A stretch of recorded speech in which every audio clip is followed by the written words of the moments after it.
தலைமுறையின் காதல். அத்தியாயம் 41. புலம்பிக் கொண்டிருந்தான் அந்த படைவீரன். மெல்ல மெல்ல விடைபெற்று கொண்டிருந்தது அவன் அன்னையின் ஆவி. தாலாட்டி சீராட்டி வளர்த்த தனையனின் எஃகு கரத்தை தளர்ந்து மெலிந்த மூதாட்டியின் எலும்பு கைகள் தடவி கொடுத்தவாறு இருந்தன. நான் போக வேண்டுமம்மா என்றான் அந்த வீரன். துயரம் தொண்டையை அடைக்க. அரச கட்டளையை மீற முடியாது. புதிய பிரதம ஆலோசகருக்கு மரியாதை செலுத்துவதற்காக நான் போயே ஆக வேண்டும் அம்மா. அன்னையின் கடைசி சொற்கள் கண்ணீரில் நனைந்து வெளிப்பட்டன. உன் அம்மாவுக்கு இப்படி என்று சொல்லக்கூடாதா மகனே? சொல்லி பயனில்லை அம்மா. எனக்காக பரிந்து பேச எவரும் கிடையாதே.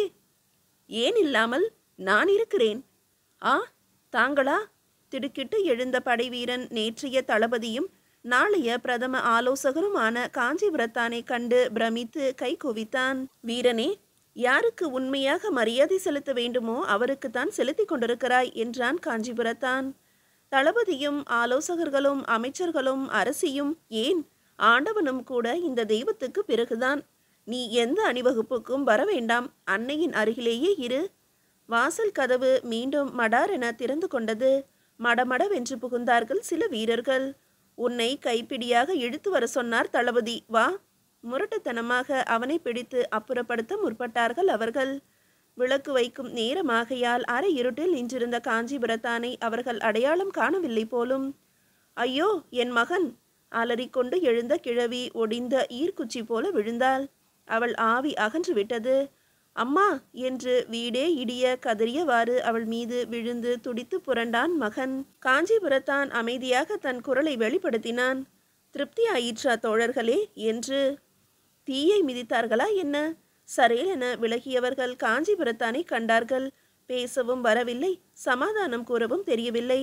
நழுவி வெளியேறவும் துணிவு ஏற்படவில்லை. பெற்றவளுக்கு ஈமக்கடன்களை செய்வதற்காகவாவது அனுமதி கொடுப்பீர்களா? இல்லை, அன்னையின் சடலம் அழுகினாலும் பரவாயில்லை, காஞ்சிபுரத்தாருக்கு மரியாதை செலுத்துவதுதான் முக்கியம் என்பீர்களா என்றான் காஞ்சிபுரத்தான். அவன் குரலில் கோபத்தின் நிழலை கூட காணோம். எல்லையற்ற வேதனைதான் மண்டி கிடந்தது. இப்போதுதான் விஷயம் கேள்விப்பட்டேன் என்றவாறு கிருஷ்ணப்பரும் நுழைந்தார் அந்த சிறிய இல்லத்துக்குள். காஞ்சிபுரத்தானின் தோளில் மெல்ல கை வைத்தார் பரிவோடு. தங்கள் மதிப்பென்ன, பதவி என்ன? இனியும் இந்த மாதிரி பாமரர்களின் வீடுகளுக்கெல்லாம் வரலாமா நண்பரே? வாருங்கள், அரண்மனைக்கு செல்லலாம். அன்புடன் அவர் கையை விலக்கினான் காஞ்சிபுரத்தான். வெறித்து அவரையே நோக்கின அவன் விழிகள். ஏதோ ஒரு உண்மையை காணுகின்ற மாதிரி அவை பளபளத்தன. சில வினாடிகள் மௌனமாக அங்குள்ள ஒவ்வொருவரையும் மாறி மாறி பார்த்தான். இறந்துவிட்ட அன்னை, புரண்டு அழுகிற மைந்தன், இரும்பு சட்டத்தின் காவலர்கள், அவர்களுக்கு தலைமை வகிக்கும் கிருஷ்ணப்பர், எல்லோரையும் பார்த்தான். எதுவும் பேசாமல் ஒரு ஓலை நறுக்கையும் எழுத்தாணியும் எடுத்தான். மேன்மை தங்கிய அரசியாருக்கு காஞ்சிபுரத்தானின் வணக்கங்கள். நேரில் பேச துணிவில்லாத காரணத்தினால் இதை எழுதுகிறேன், என்னை மன்னியுங்கள். என் சொந்த ஊரான காஞ்சிபுரத்திலிருந்து பல காலம் முன்பு கிளம்பினேன். அப்போது என் நெஞ்சில் இருந்த எண்ணம் ஒன்றே ஒன்றுதான். ஏழைகளின் உலகத்தை காண வேண்டும், எளிய மக்களிடம் உறவாட வேண்டும் என்பதே அது. உதவுவதையும் பரிவதையும் நான் உணர்ந்து செய்யவில்லை. இயல்பாகவே அதுதான் வந்தது எனக்கு. ஆகவே என் சக்தியும் உற்சாகமும் யாரை நான் அண்டி நிற்கிறேனோ அந்த மக்களிடமிருந்தே வந்தவை. தாங்கள் என் வாழ்க்கையில் திடீரென்று ஒரு நாள் குறுக்கிட்ட போது எனக்கு மிகவும் பிரியமான, நான் விரும்பி பழகுகின்ற ஏழை சமூகத்தில் ஒருத்தியாகவே இருந்தீர்கள். எனக்கு மிக மிக ஏற்றவளை கண்டுவிட்டோம் என்று என் உள்ளம் துள்ளி பறந்து குதூகலித்தது.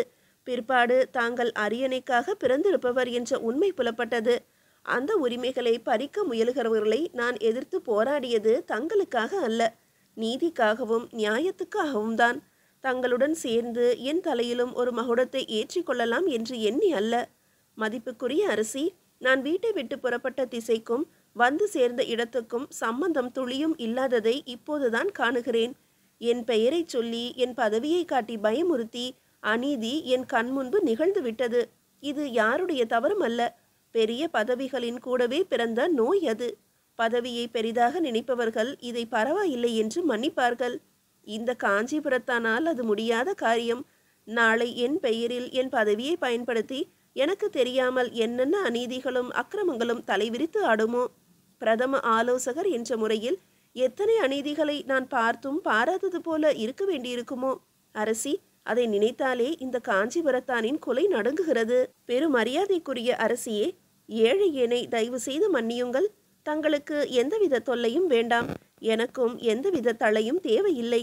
நான் விலகி செல்கிறேன் வந்த வழியில். எங்கே போனாலும் என்ன செய்தாலும் என் உள்ளத்திலே சிங்காவரத்தின் ராணிக்கு இன்னொரு சிம்மாசனம் இருந்து கொண்டே இருக்கும். காஞ்சிபுரத்தான் என்ற இந்த முரடனின் நினைவு தங்கள் இதயத்திலும் என்றாவது 2 வினாடிகள் தட்டுப்படுமானால் அதை பெரிய பேராக கருதுவேன். இப்படிக்கு காஞ்சிபுரத்தான். கிருஷ்ணப்பரின் பாதங்களை தொட்டு வணங்கி எழுந்தான் காஞ்சிபுரத்தான். அரசியிடம் சேர்ப்பித்து விடுங்கள் என்று ஓலையை கொடுத்து வெளியேறினான். பின்னே பிரமித்து நிற்போரை திரும்பியும் பாராமல் வானத்தில் தாரகை கூட்டம் வரவேற்பு வாசித்தது. இனிய குளிர்காற்று சுதந்திரத்தின் மந்த மாறுதத்தை சொல்லாமல் சொல்லிற்று.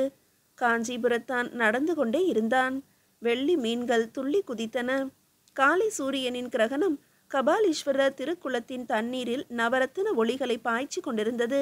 கை கால்களை கழுவிக்கொண்டால் ஒரு பெண்மணி படியில் உட்கார்ந்தாள். பட்டு புடவையும் பவுன் நகைகளும் அணிந்தும் அவள் வதனத்தில் துயரம் தேங்கி இருந்தது. உயர்ந்து நிற்கும் ஈசன் திருக்கோபுரத்தை நோக்கினாள். பெருமூச்சு வெளிப்பட்டது அவளிடமிருந்து. துணியினால் கட்டியிருந்த வெள்ளிக்கலம் ஒன்றை எடுத்தால் வெளியே. மூடியை பிரித்தால் கெட்டி தயிர் சாதமும் எலும்பிச்சை ஊறுகாயும் கம்மென்று மனம் வீசின. தாயே கற்பகவல்லி என்று கம்மிய குரலில் சொல்லிவிட்டு ஒரு உருண்டையை எடுத்தால் வாயிலிட்டு கொள்ள போனாள். எனக்கும் ஒரு கவளம் கிடைக்குமா அம்மா?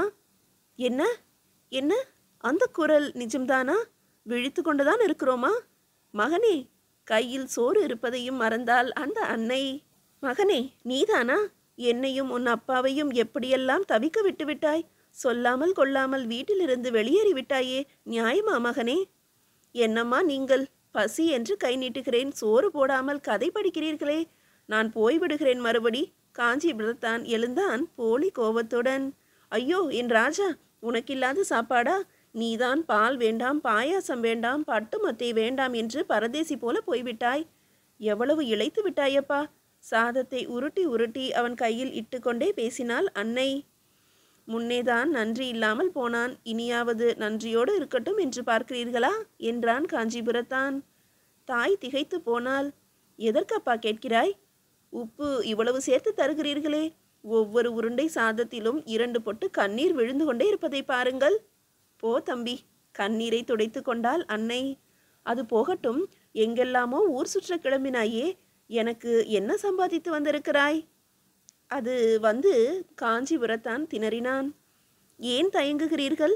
ஒரு மருமகளை சம்பாதித்து வந்திருக்கிறேன் உங்களுக்காக என்று சொல்லுங்களேன். இருவருக்கும் பின்னால் இருந்து ஒரு இனிமையான குரல் கேட்டது. அம்மா, எனக்கும் ஒரு கவளம் கொடுக்க மாட்டீர்களா? இருவருக்கும் நடுவே ஒரு தந்த சிற்பமான பூங்கரம் நீட்டியது. தாமரை பூவும் இலையும் பச்சை குத்தப்பட்ட அழகிய கரம் அது. தாமரை? இல்லை இல்லை, அரசி, பதறி எழுந்தான் காஞ்சிபுரத்தான். அரசி அல்ல, அடிமை. தங்களுக்கு அடிமை. வெண்முத்துக்கள் பளிச்சிட்டன பவழ அதரங்களுக்கு நடுவே. சிற்றப்பா தங்கள் நிருபத்தை கொண்டு வந்து தந்ததுமே உங்களை பின்பற்றி புறப்பட்டு விட்டேனே.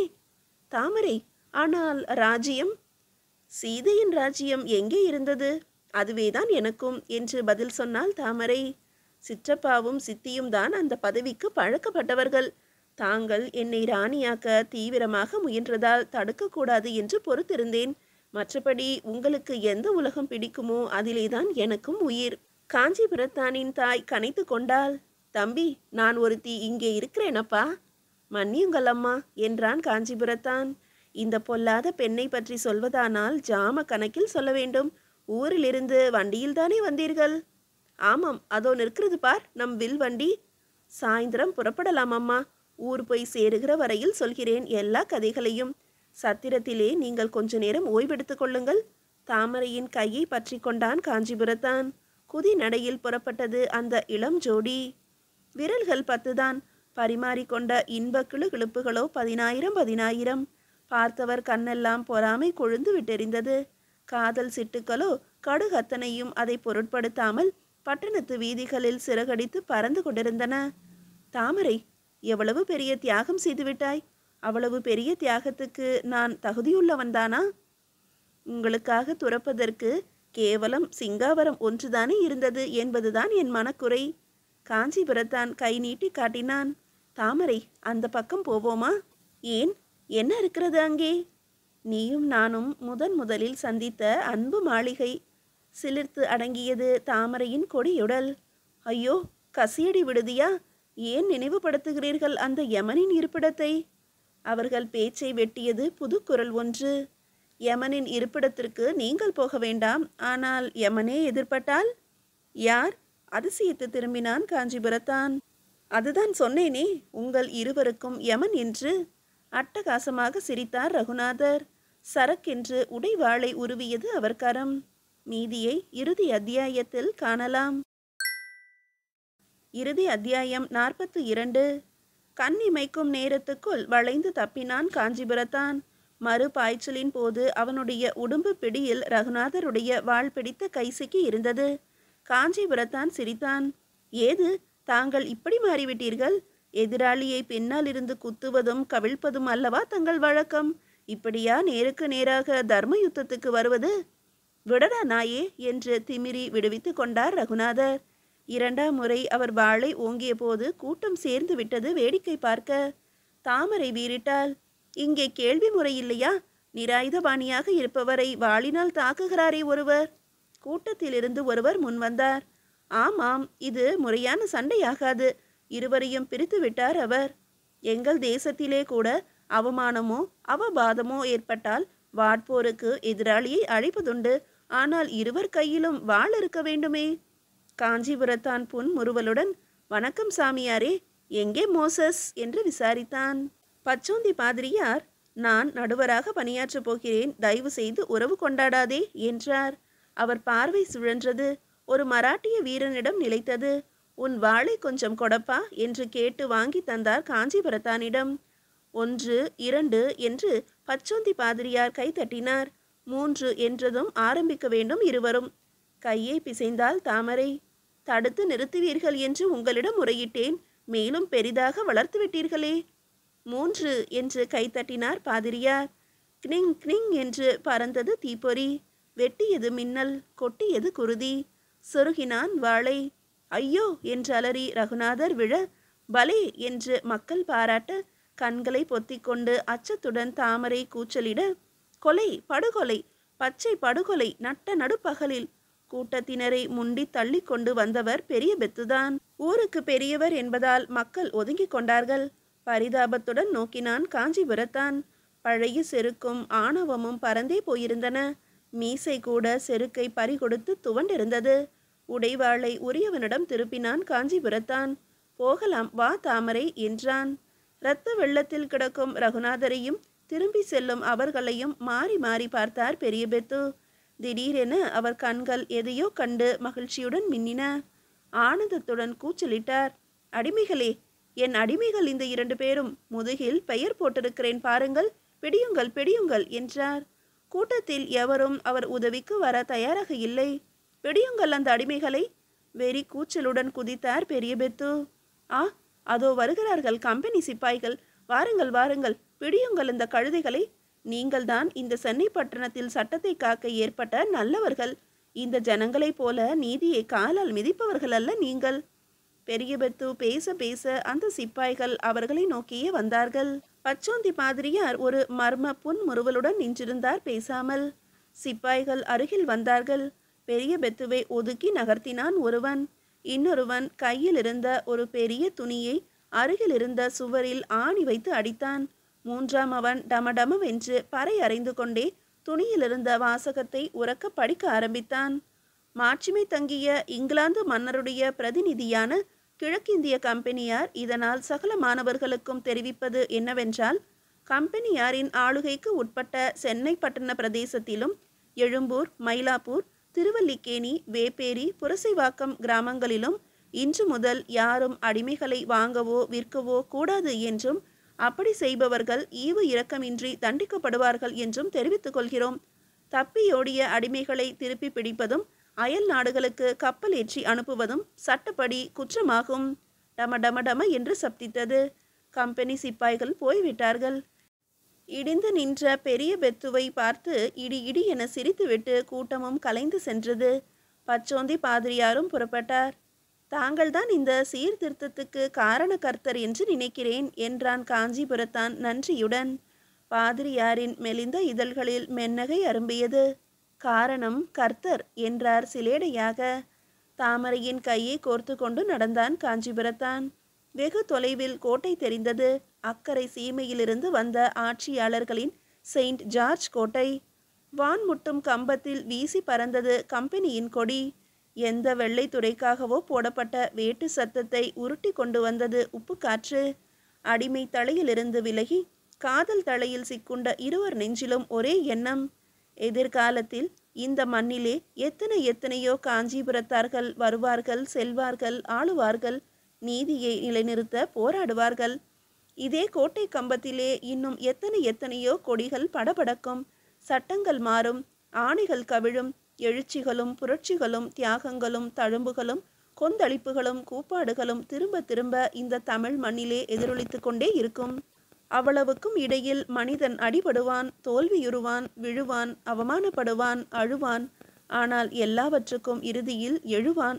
புஜத்தில் வலிவும் நெஞ்சில் துணிவும் கொண்டு செம்மாந்து நிற்பான். தோல்வி இரவாகி முடியும், வெற்றி பகலாக விடியும். ஆம் ஆம் என்று கூறியது காஞ்சிபுரத்தானின் விரல். ஆம் ஆம் என்று ஆமோதித்தது தாமரையின் விரல். தாமரையின் காதல் இனிதே நிறைவடைந்தது.